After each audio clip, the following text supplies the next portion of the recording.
friends, and welcome to Wives vs. World, where we have fun talking about queer stuff and life as a trans cis lesbian couple. I am the ever-changing Jackie. And I am the ever-static Anya. Hey. Very good, very good. I applaud you. One of the questions we get the most is, there's going to be some big change. How can I adapt to this change? What's this change going to be?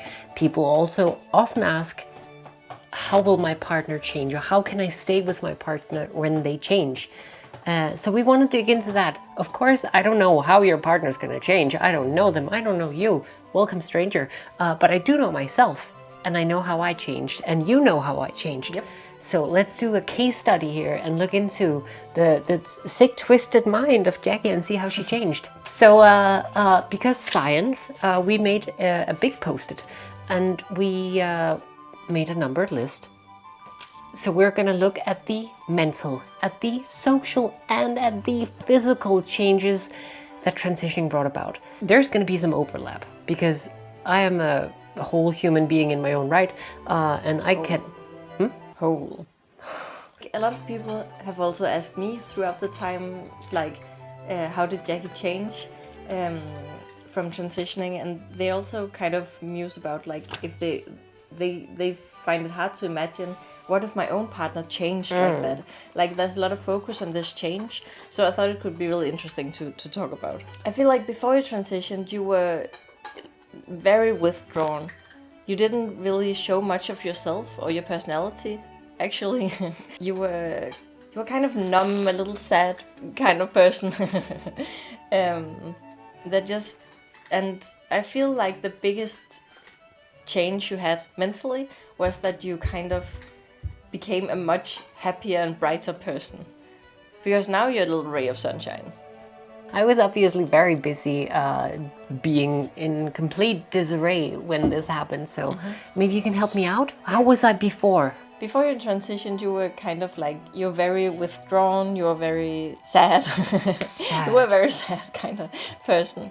Or not actively sad, but kind of numb to the world, I think. Withdrawn and sad and a bit like on my own terms, but desperately looking to transitioning, which I knew, some people knew, you kind of knew, but then I transitioned. And I think one of the things that really changed when I did was I went from being shy and introverted and kind of closed off to being more open and happy and optimistic. I went from being very cynical to being very optimistic, because one thing that suddenly became available to me was actually a future. So I went from being someone who was like, probably not gonna live till I'm 20, to actually be like, so what's 80 gonna look like? You know what I mean? It gave me my life back to transition. And with that came the openness and the ability to be myself, which also unlocked like the rest of the person that I am. Before then, I had kind of kept that behind a wall, because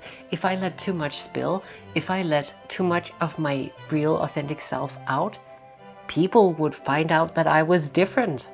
And maybe they would ostracize me, maybe they would make fun of me or exclude me or do worse stuff. Yeah, so like for years after you transitioned, people noted that, like, wow, you seem so happy. You seem like you're glowing, you seem like you're blooming, you know? Like a completely different person.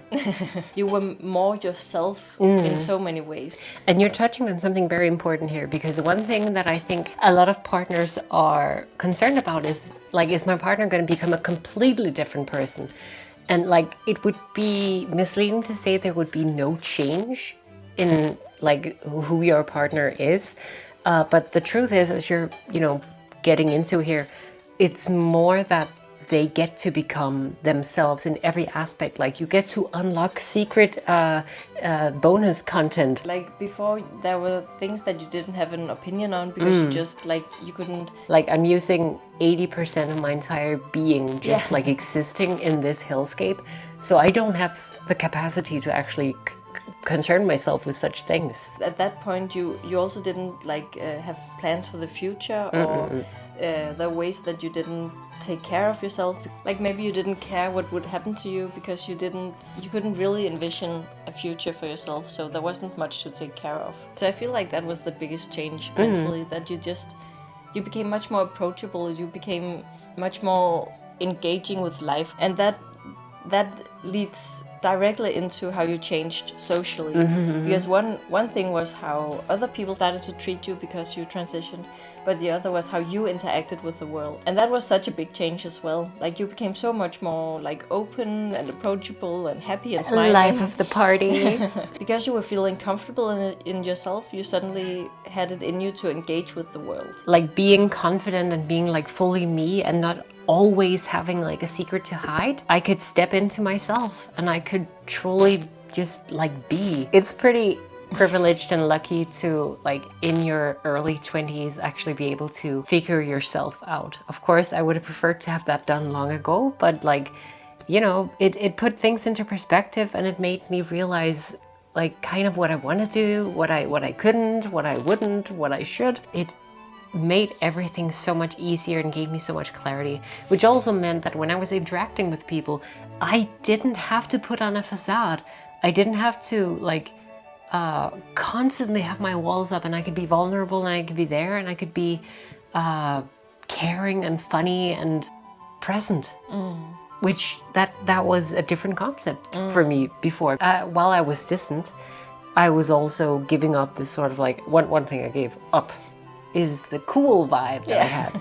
But was it cool and aloof, or was it just detached and anxious? You definitely aren't that cool anymore. I don't know what you're talking about. What came from the mental change, which was just becoming more open and happier and more optimistic, led to like the whole social thing of me being more able to step into relations and more able to give myself fully and more able to actually commit to like friendships and actually be there. So these two things were like intrinsically linked. And something that fed into both of these, like if we take further steps back, was actually the physical changes.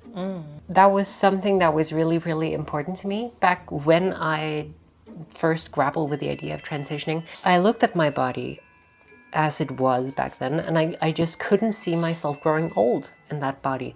No offense to like my male relatives, but like there was nothing in that made me go, that's the route for me. It wasn't that I was ever obsessed with like becoming hyper feminine or something. It was just some things needed to happen and some things needed not to happen. Once I got hormones and got started on that, something that changed my life and has been like the best thing that ever happened to me. Of course, my body started changing too. The biggest thing that happened is that you've gained a lot of weight since then. Yeah. And not only because of the hormones, but also because you started actually eating food, not just smoking cigarettes and drinking coffee. You started taking care of yourself and engaging with the world. So you gained weight, which together with the hormones resulted in this round little adorable cherub face. Wow.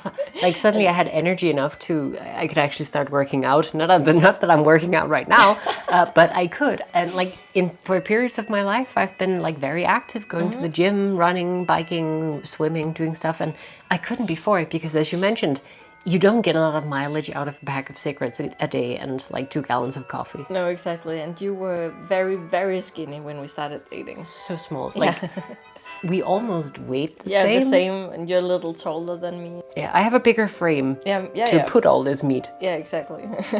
I think the biggest physical change is that you grew instantly like big well, you can't even see it. Honkin' basangas. And a big booty and gorgeous thick thighs. In a matter of, I don't know, a couple of years, I had gotten to like what I'm at now, which is like a sizing is difficult, guys, but like a European E cup. So that's something. That's not nothing. And your hips grew much wider. Really? I don't understand how that works, but like you have stretch marks on your hips and bum where that just like expanded. Yeah, it was like Because the it used entire... to be like so yeah. tiny. You gained about, what, 20 kilos or something since then, has given you a much more feminine figure. Back before I transitioned, back before I even like started worrying about it, I was like 12, 13, like just started to become a thing. Like people would be very confused and be like addressing me as a girl and thinking that I was a girl. So like that was just a constant part of my life. It's funny how transphobes will be like, call you a girl your whole life, and then when you're like, awesome. yeah, you know, I'm a girl, and then they'll be like, no, you'll always be a man. There's no winning. It's like there has been some physical outward changes, but the biggest ones have actually been like my emotional register is clocking in from like 100 to 0 now. It's not just stuck at 10. 40. Yeah, okay. Okay, let's go 40. So I have the whole human experience now, which is pretty wild. We had a talk the other day about like crying, and I said, well, you know, I cry maybe 3 or 4 times a month now, or I didn't used to cry at all. You only do that a few times a year. Yeah, but I cry more than that. You cry more than you sob? Apparently.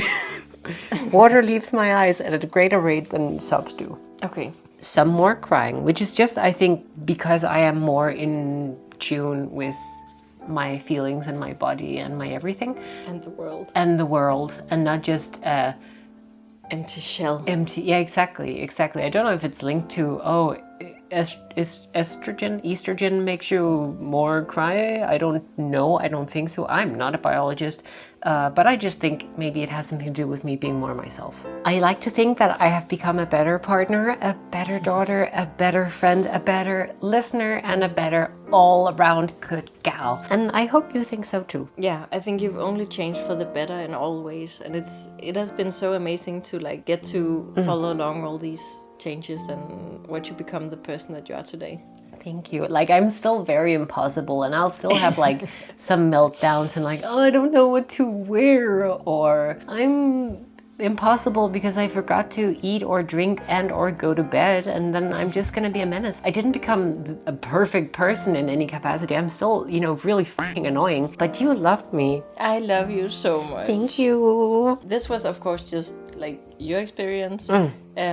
So we're really curious to what did you guys experience? If anyone wants to share how they changed from transitioning, please tell us in the comments. I think it could be really cool to get some input on, because obviously this won't be the same situation for everyone, but that was what it was like for us. Exactly. Like, one thing I don't know anything about really is like, you know, going on testosterone and what's going to happen there. Like, I have a surface level understanding, but it's something so foreign to me. Like, why would you put testosterone in your body? Oh no! Please share if you have any stories there. That's going to be so interesting to hear. If you're a partner or yours, you know, spouse, children, grown children, or minors, I don't know, or parents or something transitioned, like, how did that affect you? What were you worried about, and what actually happened? Like, that would be so interesting to hear. Yeah. If you have any questions, if you have anything you'd like our thoughts on, you can also leave that in the comments. Like, please. That's what we're here for. Yeah, so we hope you enjoyed this video and found it interesting. And if you liked it, you can subscribe for more. It's true. We try to upload every week, but sometimes life gets in the way. If it happens that we don't upload in any given week, you can still find us all around the internet. You can find the links in the description. You can click or smash or hit or whatever you want to do to the bell icon if you want to make sure to get updates whenever we upload something. That's going to be the way to do it. I want to hit your bell icon if you know what I mean. I'm gonna smash your like button right Yeah, there. thank you. And like, share this video with your friends if they're curious, if they're new to it. We just really want to spread love in the message. Spread my seed. Nope. Anyway, guys, take care and we hope to see you next time. Bye.